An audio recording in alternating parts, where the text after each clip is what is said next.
What are the 5 reasons that you won't give up when life catches you on the blind side?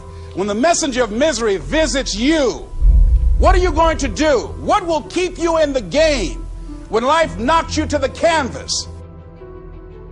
Life's going to punch you right in the face. Life's going to fire you over and over again. You're going to be told you're not good enough. Your faith is going to be tested. Your family's going to look you in the eye and say, how do we get health insurance the next month? I don't know. But I know we're going to make it.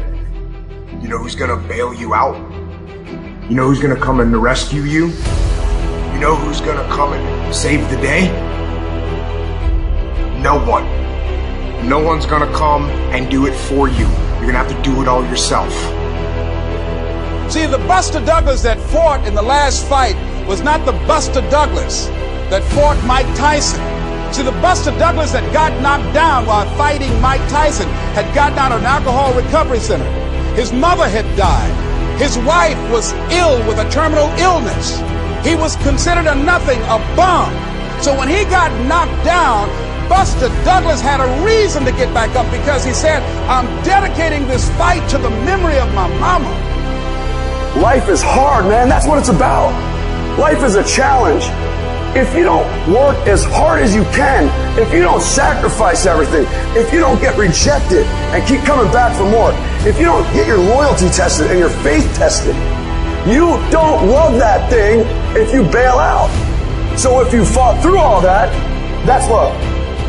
So you got to have some reasons that when life knocks you down, and it's going to.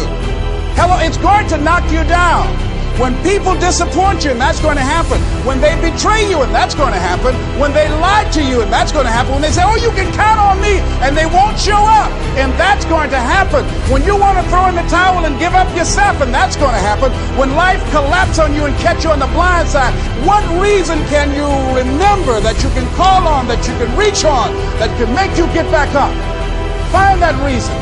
Because when life had knocked me down, I said, life, I'm doing this because I want to make my mama proud of me. I'm doing this because I want my children to have a better life than what I have. I'm doing this because all my life I've been told I'd be a loser, that I wouldn't make it.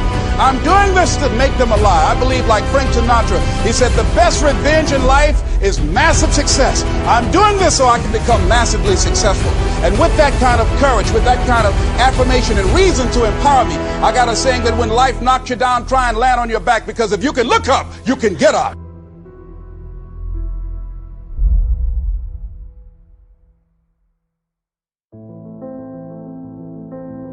You don't have to be grim, but you do have to be serious. Hey, everybody hopes things will get better, but remember, the future does not get better by hope. It gets better by plan. And hope unaided by clear plans can finally become an illness. There's a Bible phrase that says, hope long delayed makes the heart sick. It's a sickness. I used to have the illness known as passive hope. It's bad. And there's one that is even worse, and that is called happy hope. That is really bad. The man is 50, and he's broke, and he's still smiling. That's bad. So get serious. Make plans. Put them on paper. My suggestion from experience. There's a phrase from the Bible that goes, without dreams and vision, we perish. How true. Humans have this unique ability to aspire, to dream, to go for something, to become something. Without that, life is not life.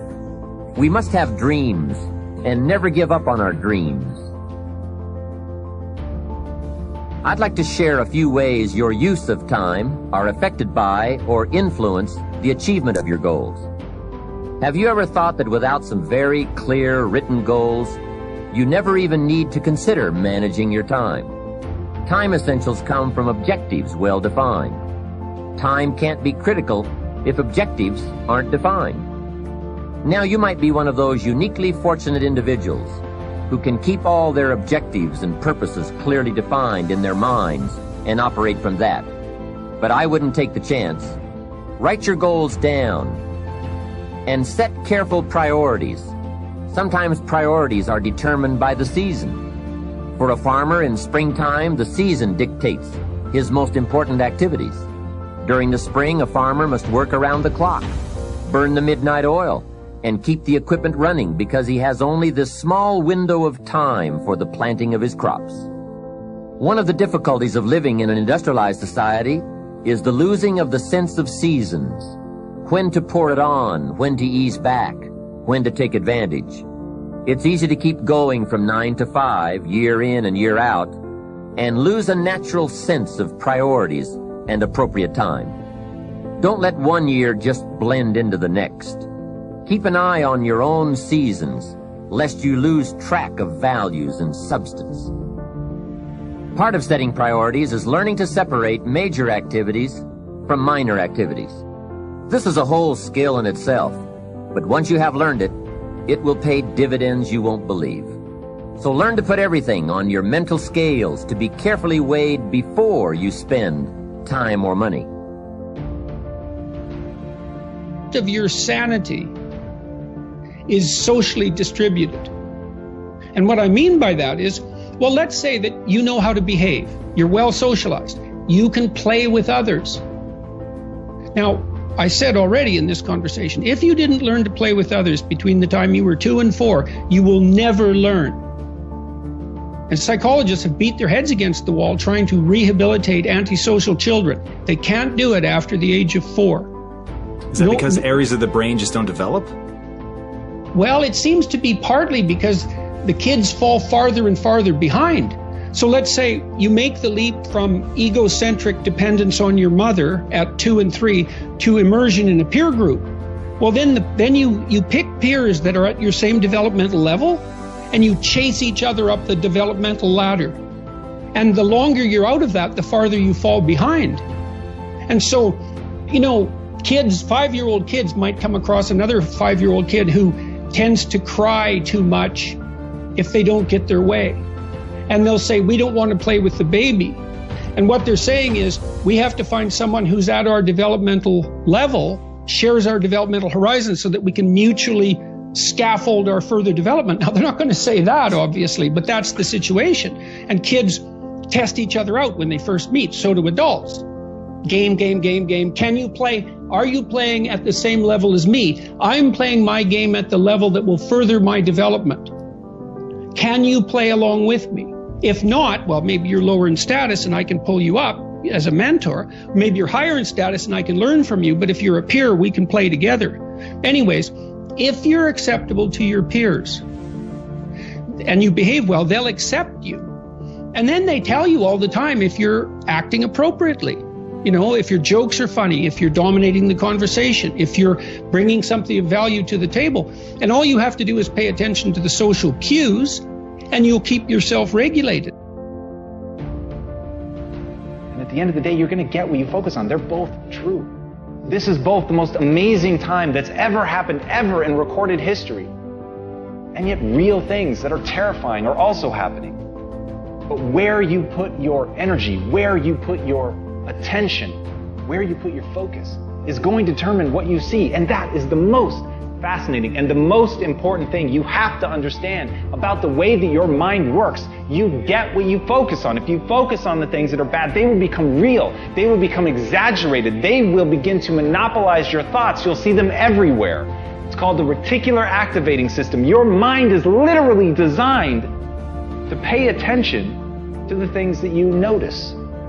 Once you notice a certain car, you see it everywhere. Once you notice a certain dog, you see it everywhere. Once you hear a certain name for the first time, suddenly you realize that that name has been all around you this entire time. But now that you're focusing on it, now that you're looking for it, it is everywhere.